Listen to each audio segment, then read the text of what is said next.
Hi everyone, hello. Today I have an interesting video. I wanted to talk about how to plan for a surgery.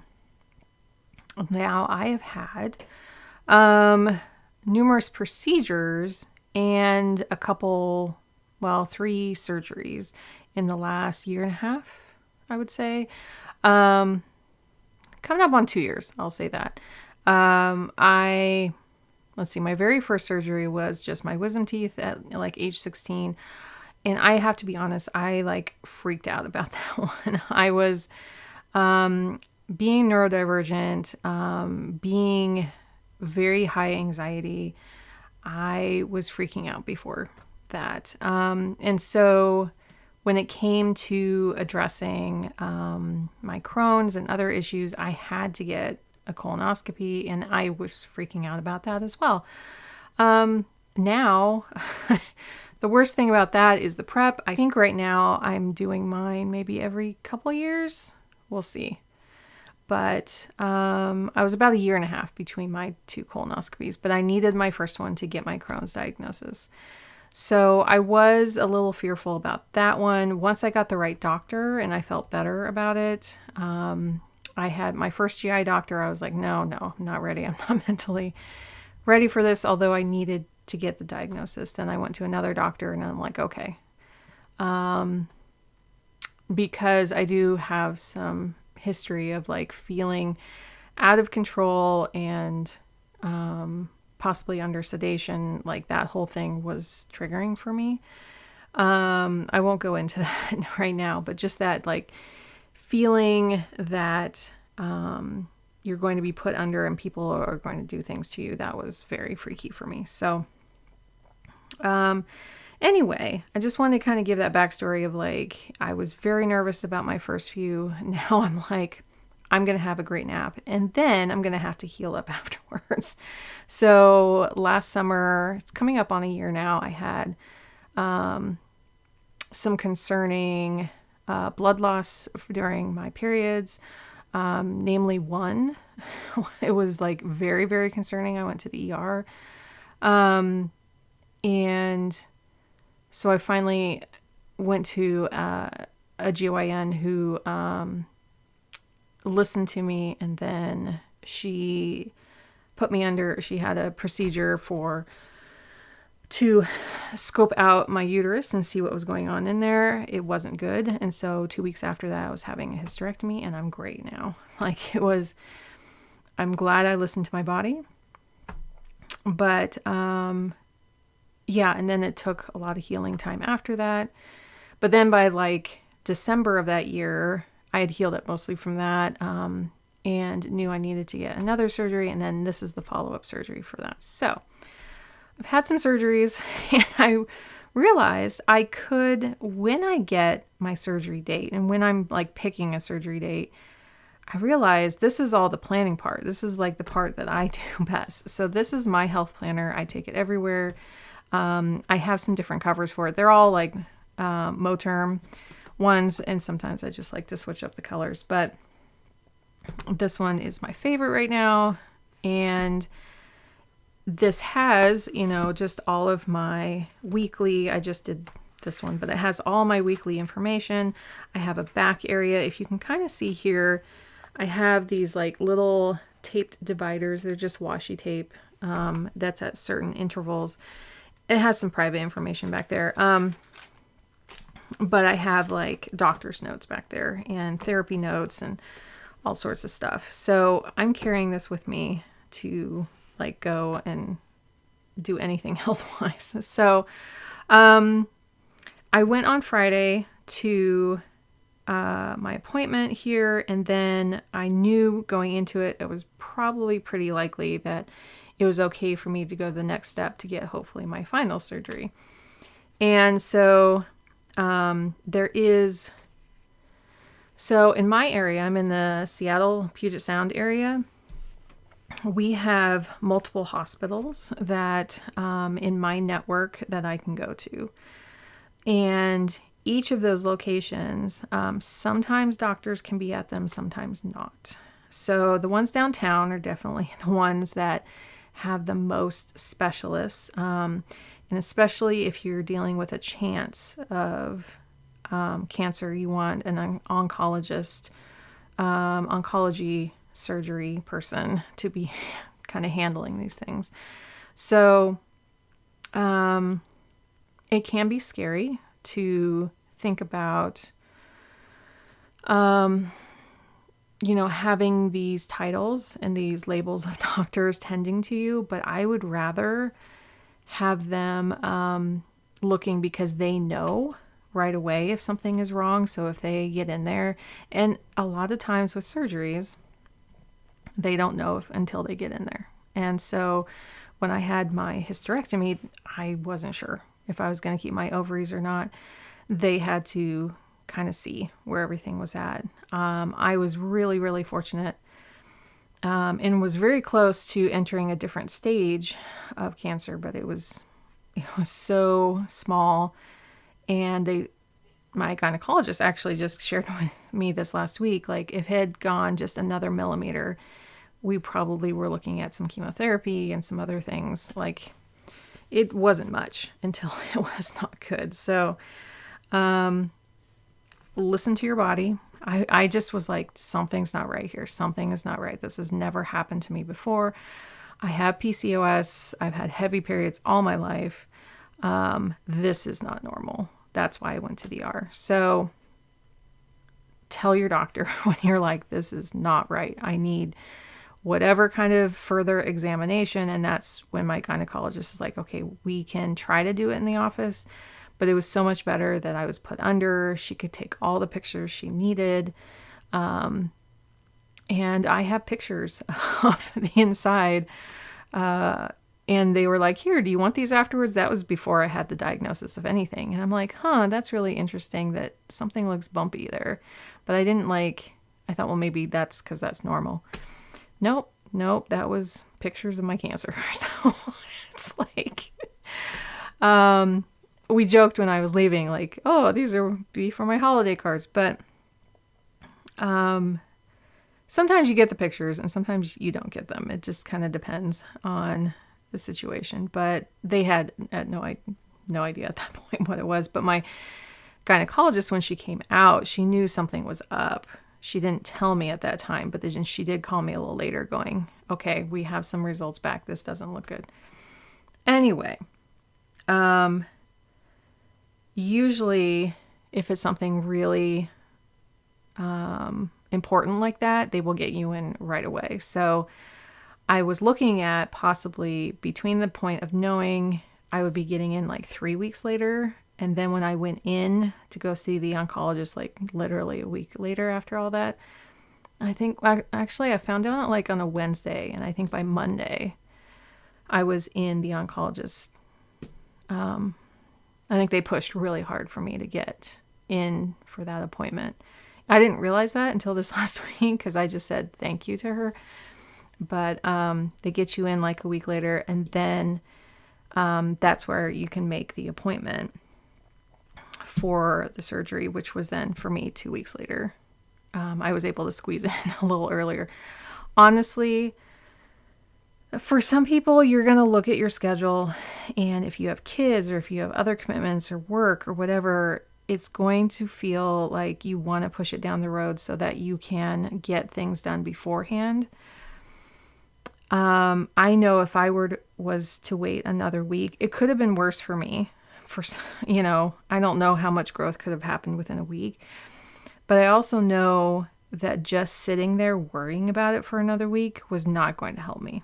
So I usually try to take the first available appointment and then try to line up all the support that I can at that point. So when I went in on Friday, they said, oh, well, we're kind of scheduling for July. Like we were going to look at like sometime in July. And I'm like, oh, well, I have to get it done. I was hoping for like a May or June. Excuse me. And so I also, going back to locations, I have had surgeries done at all 3 locations. So I kind of know that for me, the downtown one wasn't as helpful for me. It was a more major surgery there, so I felt a lot of pain waking up. And I think now with some of my doctor's notes, they just need to sit me up. I just, for some reason, the way my body is constructed, I need to sit up for the pain meds to go down, for gravity to bring them down to my abdomen area for them to work. So it's something that I just say, can you just tilt my head up a bit? I experienced it in when I gave birth to my son. Like, the epidural was going up and I needed it to go down. So yeah, when they tip me up, then it goes down. Everybody's body is different. So when you have one surgery, sometimes there's something that you learn, that whether a med before or after works better, whether, little notes that you can tell the anesthesiologist. They're the main ones that are trying to make you comfortable. So that's the person that I tell about the meds, is the anesthesiologist.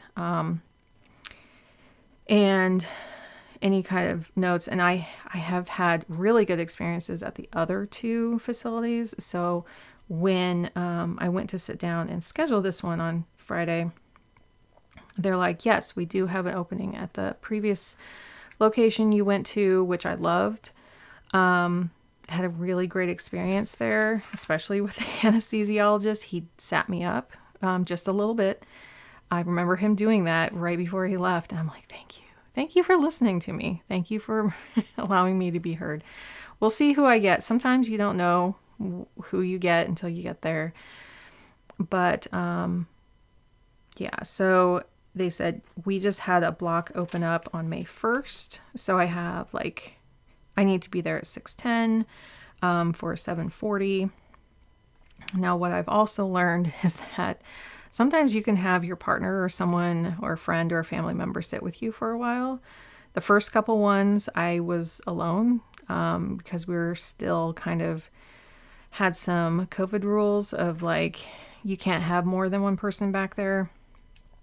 But now the last one, my husband was able to sit with me for quite a while, and we joked around.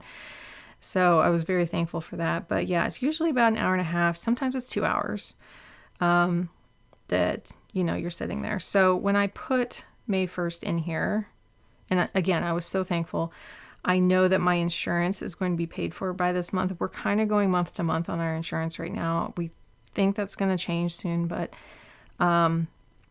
it's something that I know now that it's going to be covered a certain way.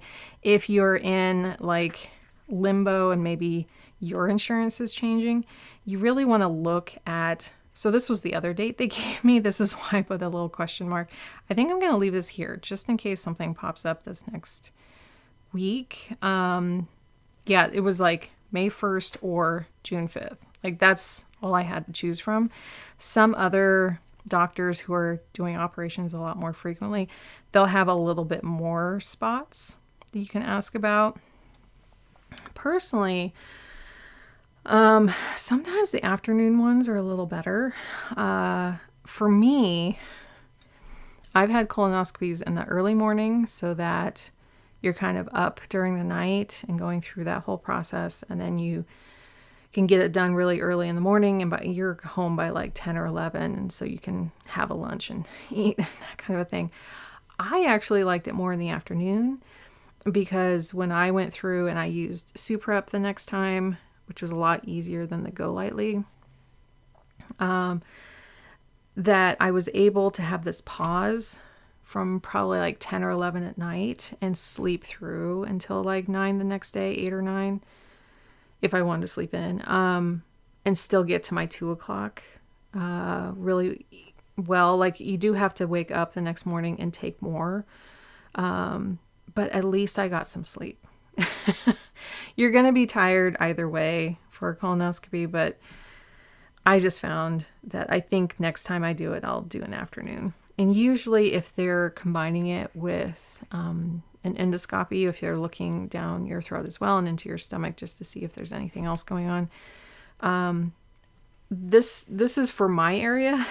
There are so many different ways that doctors can do things. So this is not like, this is how it's done. This is just my experience. I know a lot of other places do it very differently, but that's been my experience. Is I'll probably do it in the afternoon. And so once I have my date here, I start lining up like supports. So since my mom lives nearby, I'm starting to line up like, okay, well, the one thing is like, I kind of put a little note here going, okay, that's May 1st. And then I put it here, and I didn't look over one day. And I realized I had like 2 appointments here that I'm going to need to move. So when I went back to add this to my other calendars, because I have multiple ones, I realized I had, oh, I need to move this one. I need to move this one. Now this one is a video.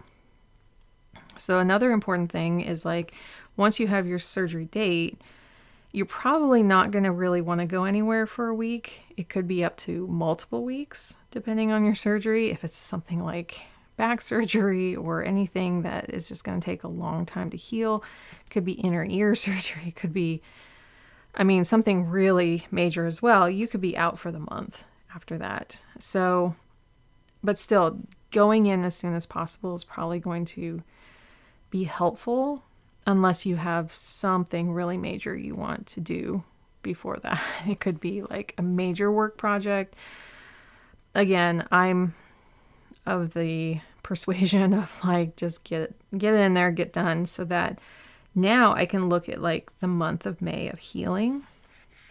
I also was on this, these are a series of hepatitis A and B vaccination shots.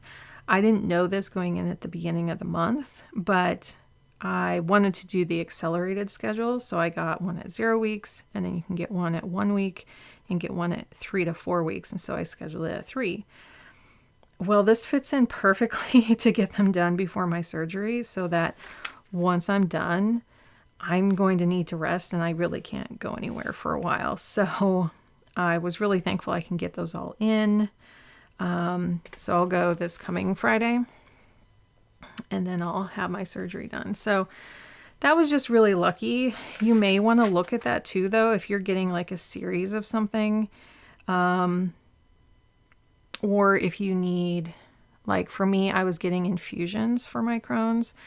I do have like, so I switched from infusions to shots just this last year. So it's only been a couple months I've been doing that. But my usual infusion time would have been here, and it would have been kind of difficult for me to get there and be able to sit comfortably for, it's usually like 2 hours. So luckily right now I'm on shots. I can do them at home. I already have my shot here. So this will be probably no problem, because it's almost up to 2 weeks afterwards, and I'll just take it at home. But they can also, some of those shots you can go up to like, infusions, you can go like a week later with those. Sometimes I would skip a week and go like 9 weeks in between. But I definitely do not feel like doing my therapy the next morning. I'm not going to feel like this video call. So I'm going to move this video call a couple weeks, but still it'll be nice to do from bed. I've done multiple calls from bed. My follow-up for my hysterectomy was just from bed. I actually didn't have to see her again in person. It was so weird. I had the robotic one done, so I think it was just less invasive. And so it was just a lot. You don't want to be moving a whole lot. I mean, I'm trying not to go into all the nuances of each surgery, but you do want to be moving around after some surgeries. If it's knee surgery or something, you do want to like keep that movement going. And after hysterectomy, they do want you to kind of move around a bit. But you also can't be running around. You can't be lifting a whole bunch of things. So having appointments at home by video, see if you can ask for any video appointments. Like I do all my therapy by video. I do all a lot of my GI are video calls. So, yeah, just ask about that. So I'm lining up, to have my mom come and help stay the night so that my husband and I can take off early the next morning. And it's really helpful to line up that support, and also know that when you're going to these early ones, you're missing a lot of traffic. It's the other nice thing. So kind of planning that in of okay, well, I am going to be having support, go to bed early, get up early, and just go there and get it done. But I needed someone here while my husband takes me. So for my son. And I think what we're going to do is, the last time we had this done, we just kept him out of school for one day because we didn't need him to worry about anything. And I've already had a talk with him about I'm really not too worried about this actual one. I'll be a little sleepy. I'll need to stay in bed a little bit, but it's a lot more minor. And yeah, I'm not worried about going into it, and I didn't want him to worry. And he gets to have waffles with grandma and then we have a pet dog that just visits for the night. So it's kind of a fun experience for him. The next thing you kind of want to think about is if you're going to be off your feet for a while, if you're not going to be able to be up and doing things, what other things can you prep? So for me, I do these videos, so I'm looking at the major thing here was, because this was on the 1st and I'm flipping between these 2 months, I want to make sure these are on both months, just so that I was not making the connection about how soon it was. I thought there was another week in here. Excuse me. And so having this written here helps you correlate it to the month of May, but then having it written here is oh, it is coming up soon, so I know what I need to do this week. So you may want to write it like that. If it's anywhere in this last week or this first week, take some of those empty ones and make sure you're kind of covering your bases, because I think we've all experienced that before with anything that's happening on the 1st or the 30th or, the very last of the month, that you'll flip over and go, oh, I'm a little surprised. I didn't realize that was running up to each other. It's a little easier to see within the week. So when I have this blocked out, so here, I'll be able to see, oh, well, this will be the whole week, and I can kind of keep things. I actually had an appointment here on the 3rd too, and I'm thankful I already canceled that one. I do want to put a T here and a question mark, so I know that I need to cancel both of those and move both of those. So yeah, I'm just looking at primarily this week of what I can do work-wise. So personally, I'm going to be filming a couple more videos. I also know my particular surgery is going to make it really hard for me to sit for a while. This is the nature of Crohn's. And so when I had my hysterectomy, it took a while for me to be able to comfortably sit for an hour while I'm sitting here and talking about all these things. So the first video, I think I had to kind of cut it short a little bit. So I'll probably have to do that again. I'll probably record 2 extra videos in here, and then I just say I'm going to be gone for a week. So I don't have to have content every single week. But I'll put at least something in there so that this plan with me will probably be pre-recorded, and then this one will be off. And so I don't have to worry about any plan with me's until right here. That gives me that gives me more than 2 weeks. By saying I have this one covered, I have this one just off, and then get back into it here. Giving myself 2 weeks is probably pretty good. Could I pop on here and say, no, it's going to be one more week? Yes. And I think, again, a lot of the people in this community understand that. But I don't want to put a bunch of pressure on myself on, trying to sit down and try to get stuff done during these days. It may come to this week and I might be feeling just fine. I have no idea. I doubt it. From what I understand of this one, like last December, it was a lot more minor. And so I could kind of within the week or so after, I did feel pretty okay. But this one is just going to take a little longer. It actually takes up to 3 months for this one to heal, like really fully. So kind of knowing I don't want to go into specifics about it, but I mean, that's kind of what a hysterectomy is as well. You take at least, I would say the first 3 months, you are very tender and you want to take it easy. But I would say even 2 months after that, I was still being very careful. Things were pretty tender. It wasn't until like 6 months after that I'm like, okay, I feel better. And on the day that happens, when all the meds are wearing off, you will feel kind of beat up. Sometimes they have to put your body into positions. I found, like, after my hysterectomy, I found a giant bruise on one side of my leg because they had to have me at a certain position.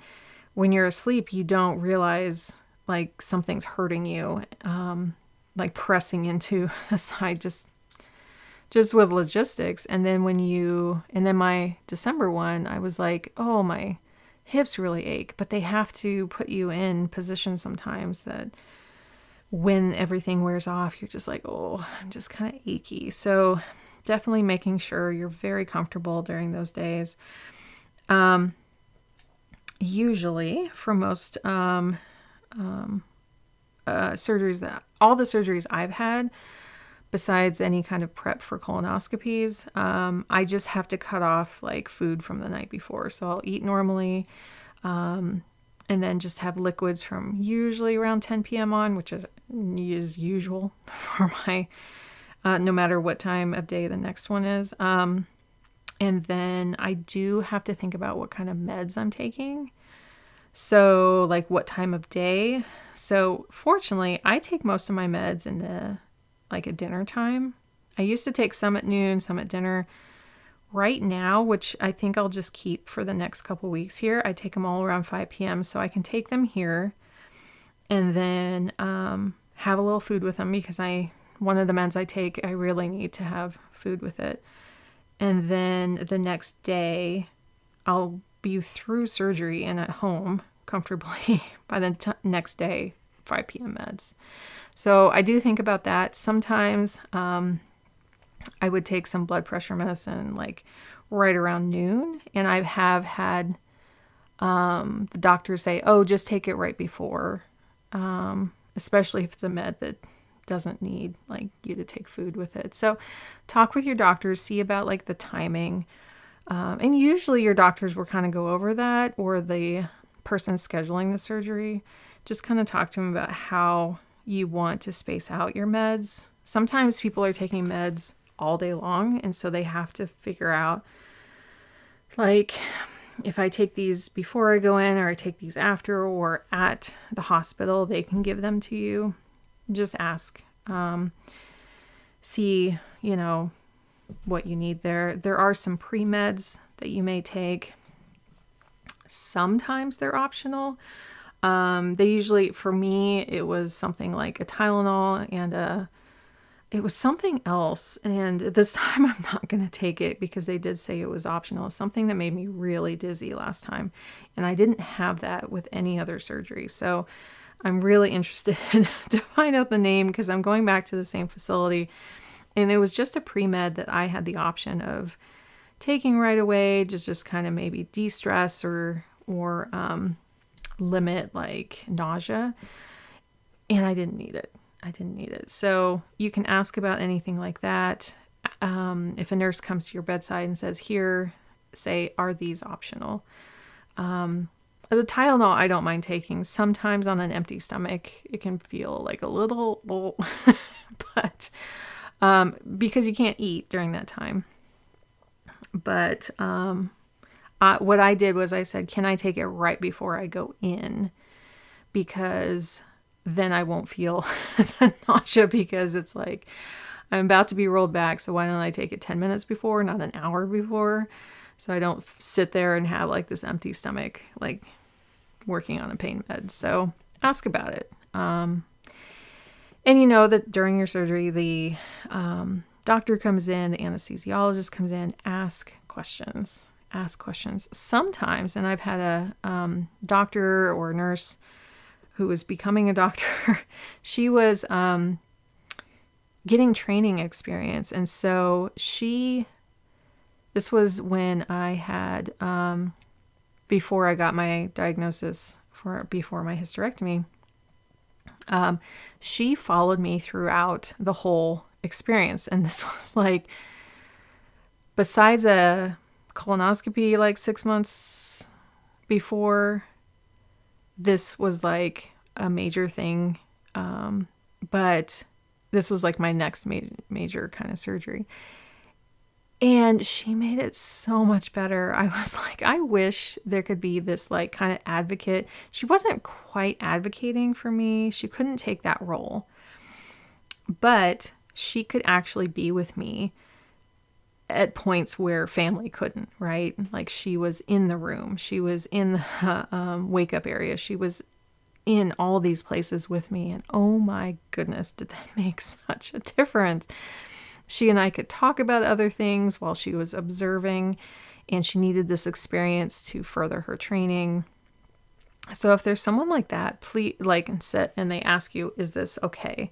Because they have to get your permission.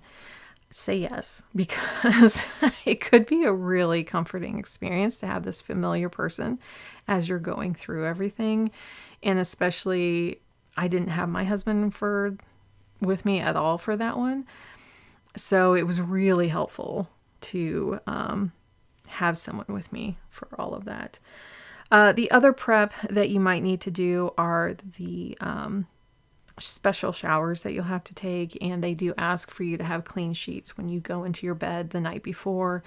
So I realized this last week when I left from scheduling my next surgery here, they give you a little bottle of soap. And this is like a disinfectant type soap that I always get cold during those showers because you have to sit there with it on your skin for a little while. And I'm just like, I'm cold. But they're really not too bad. You just scrub everywhere. But I realized I didn't get the bottle of soap, but I had so many surgeries. I had been saving the old bottles. So I have so much soap. It's fine. Some of them smell a little better than others. I think the latest one smells better than the initial ones I had. But yeah, make sure that you wash off there. And then when you go in for your surgery, they always ask you they give you a stack of these 6 like mega wipes, and usually they warm them. Usually. They're a little hard to get into, so you might want to open them before your hands get all slick. I've always found like I'm struggling to get them open. If you open them all and then proceed to like you wash down your body again before you get into a gown, then yeah, you might want to do that. And then put on the socks and get kind of warm and cozy. This location that I'm going to as well, they do kind of like this little heated, it's like a polar bear type thing. They just put a lot of warm air. So it feels like a little heated blanket that you're in as well. And you can control like how warm it gets. Not every place has that, but I did notice 2 of the places that I went to had that, which was nice. So, and then when you get home, you definitely don't want to be, the biggest thing is you're not signing any contracts. You're not dealing with money. You're not doing anything legally important that day, especially after a colonoscopy. You feel pretty much okay after a colonoscopy, but you want to give yourself 24 hours after that before you're like trying to do anything really important. So if there's anything that's really important during those days, see if a partner can help you out with it. See if, a colleague or fellow employee can take care of those things. You definitely, that I just take the whole next day and I block it out. That's why I'm like looking at these 2 appointments and I'm going to reschedule them. I did already try to call, but the line was so long for like the call line. I couldn't stay on the phone that long. So on Monday, I will go through and I will move these. And then just kind of see like what kind of meals can you put in the freezer, or what kind of takeout can you get the next couple days afterwards. Think about things that are going to be, not like this huge heavy meals. You want to have kind of a variety so that you have, it could be that the anesthesia is still trying to get out of your system, that you may want to talk to your doctor about that. If the anesthesia, especially after my hysterectomy, it was something that really needed to work out of my system, because I'm trying to think how long that surgery was. It was probably 4 hours or so, 3.5, 4 hours of being deep under sedation. And then it took me about 2 to 3 hours to then become ready to go home. So for like this one, it's going to be an hour in, so probably like 8 to 9, come out at 10. Well, 10 to 11, we'll probably start heading home. So it'll be kind of like that. Well, they'll see how my pain is doing. I know last time they managed my pain very well. So if you're feeling any pain, and I know sometimes it can be very hard to communicate pain, but I do tell people I have given birth. I know what that feels like. Even with an epidural, it doesn't cover everything. Try to communicate like 1 to 10. Like, no, like I was having number 7 pain when I was getting out of my hysterectomy. It was like, I'm like, no, I'm not good. I'm not good. So they had to give me extra meds, which made me kind of stay longer. So yeah, coming home time, it just kind of depends. So any family members or friends that are helping you out during that time, it's going to be very flexible. Just be very flexible, or the person helping you out, be very flexible. We also, after my hysterectomy, we had to run to my pharmacy to get the meds that I needed to be comfortable. And we got there within 5 minutes of the pharmacy closing, or we would have not had any on hand and would have to like call around to see if there's another pharmacy that could have done it. I don't know. We got so lucky, like 5 minutes before. I was still out in the car. We were still coming home and we got there just in time. So see if there's any meds that you might need after and what hours of your pharmacy. A lot of pharmacies have breaks. A lot of mine around in my area have a break from like 1:30 to 2 for their lunch breaks. So if you're kind of coming home and you need to pick up a med, see if your doctor may send it before the surgery so you have it on hand. That might be even better. And then look at your next week, as I was saying, what kind of meals could you have out? What kind of, see if maybe if it's going to be something extensive, like you're going to be out for a while, see if there's like 2 weeks, like try to clean up the house as much as possible. See if after 2 weeks that you could have a house cleaner come, just a one-off, and take care of things, because really you need to heal. You need that relief. You need people to help you. So, could it be worth like 2 hours of somebody coming? And they don't have to do like every single thing.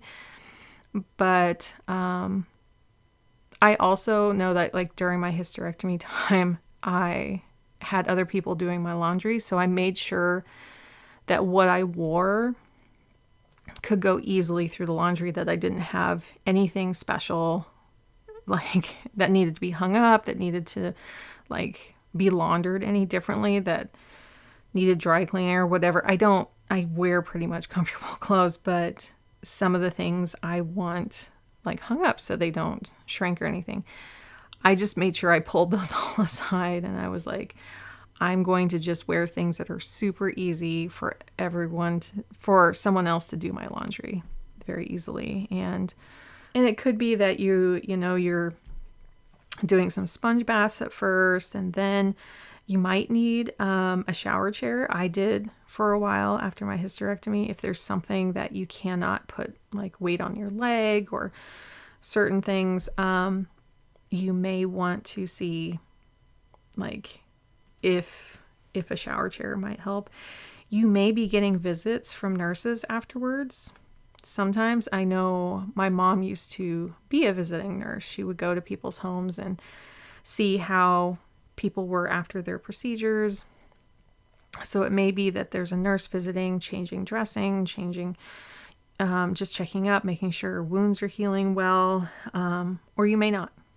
It just kind of depends what kind of procedure you have. So you want to make sure, though, if a nurse is visiting you for any reason, that you have kind of an area that they can sit and they can open up and make kind of, because they may need to do some things and have that area as clean as possible. I know my mom would kind of describe like laying out, I don't know if it was a sheet or something, just to kind of create as clean of a area possible, that she would cover up, anything that was underneath. So she had kind of a sterile area so she could attend to. That was more like dealing with wounds and things. So that was a little different. But it could be that if you can't get to go back to the doctor and have a checkup, they may have a nurse visit you. So, think about like if you're going to school during these things, if you have any other work stuff, see what you're able to do from bed. I think Zoom and going through the pandemic of using Zoom has been this great tool, especially for people who have chronic illness and have to stay at home, that's an option, at least temporarily for a little while, saying, look, I am mentally feeling better. I can't sit in a chair for a long period of time. And if they're like, well, we need you back in the office, just say, well, I can come in maybe 2 days that week instead of 5. I can come in, like, try to negotiate, try to see if that, there's certain areas that you're just going to need to take more time to heal. You're going to try to be interfacing with people, I guess, as much as you can, but there's going to be a physical limit. I know for myself, I don't know if I'm going to be able to drive much for the couple weeks here. So we'll see. Yeah, and then there's like follow-up meds. Some of the follow-up meds, especially, like there's painkillers, but there's also like sometimes they make you take antibiotics. Those can make you feel really bad as well. If they ask you, I know my last one I had to take for at least a week afterwards, and I did not feel great during that whole week. I was like, I can't think very much. I can't, I just hope that I can kind of get through this. So anyway, I'm hoping that I've given you some things to think about, but I wanted to kind of show, like, in a planning sense, try to get everything on here, try to kind of brainstorm what is happening before and what is happening after, and be flexible, because you may not know how your body feels until afterwards, and it may feel a little rough, but you'll be able to get through it. And try to think about what can you move, what can you clear up, like just not have appointments for a while, adjust people's expectations, and also think about what comforts you can have in your bed, whether it's just like really comfy pajamas, whether it's having some snack foods on hand that just make you feel really good, but also are comfort foods. Like, just kind of be aware that you're going to be kind of emotionally tender, mentally tender, along with having a tender body as well, of just going through these healings. What kind of foods can kind of help you feel healthy, feel like they're helping things heal better? What kind of scents do you want to have around you that might make you feel a little bit more calm? What kind of shows can you binge watch for a while? I am kind of thinking about like, oh, there's this show I really wanted to watch, and I'm going to save it for this time here, because I know like the first couple days here, I need to get up and move around a little bit, but I'm going to stay off of my butt for a while. Yeah, see if any of those things kind of can help comfort you.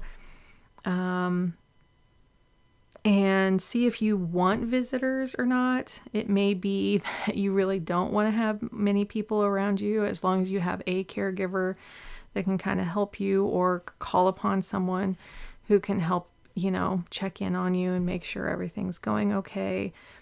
And then also, if there's anything that feels wrong or uncomfortable, call your doctor. There's a doctor's line, there's a nurse's line to see if there's an emergency going on. And if there's a big emergency, call 911, get in there and make sure that you're taking care of yourself, just in case something were to come up. But most times now I feel very chill about having these types of things done. And I always look at my planner and I start planning things out, logistics, see who can help, see what kind of supports I can have. Now, for a hysterectomy, I definitely got some special pajamas because I had a lot of incisions and I didn't want them rubbing or anything. Just having like some of those actual comfort things. There could be, if, you're having an operation on like a hand that's dominant, you're going to need a lot of help, and you're going to need to figure out like, is there something else that I can use? Can I not write for a while? Can I use dictation on my phone or on my computer? See if there's just some things that can help you through. And if you need any like wheelchairs or anything,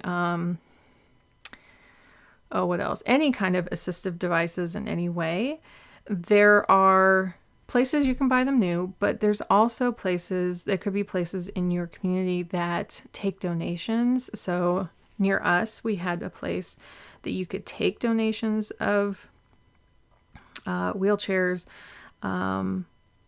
shower chairs, that kind of thing.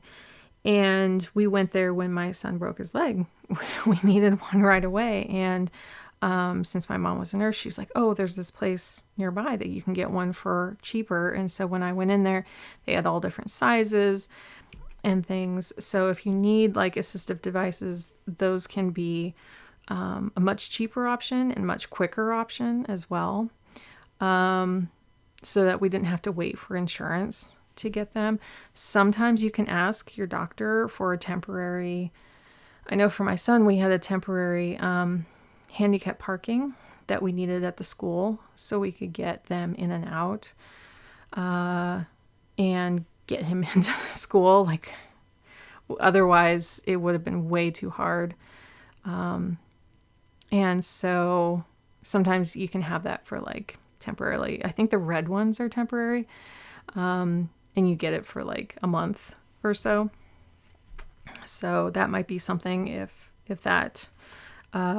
you're definitely needing to park near buildings, if you have mobility issues, definitely ask for that. So I hope that helps. I'm sure there's like 10 other things I could talk about. This is more about the planning part, as I said. I hope this brings a little bit of comfort if you're needing to schedule something. The biggest thing is getting that first date, getting it on your calendar, and then looking before and after to really get a scope of like, how is this going to fit into your life? And then there's going to be an after where you're mostly healed up and you're feeling better. and you're going to be very glad that it's behind you. So I hope that helps. Let me know about your experiences. Let me know if I forgot something, because I would love for people to go to the comments on this one and see if there's anything else that could help them.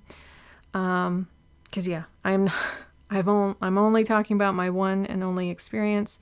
There are millions of different experiences around this. Please, let's not talk about the horror stories of anything. What we want to talk about is the positivity of getting through these, because it's a very, very, very high percentage that things will go really well and things will move on. And just to have a positive mindset around that. So please share what you've learned, what kind of things came up that you just didn't think about at all that could help somebody else just kind of think about and noodle over before, they're going in, or something afterwards that really brought a lot of comfort to you to get through those days of healing. Yeah. So until next time, thank you for joining me, and I will talk to you later. Bye.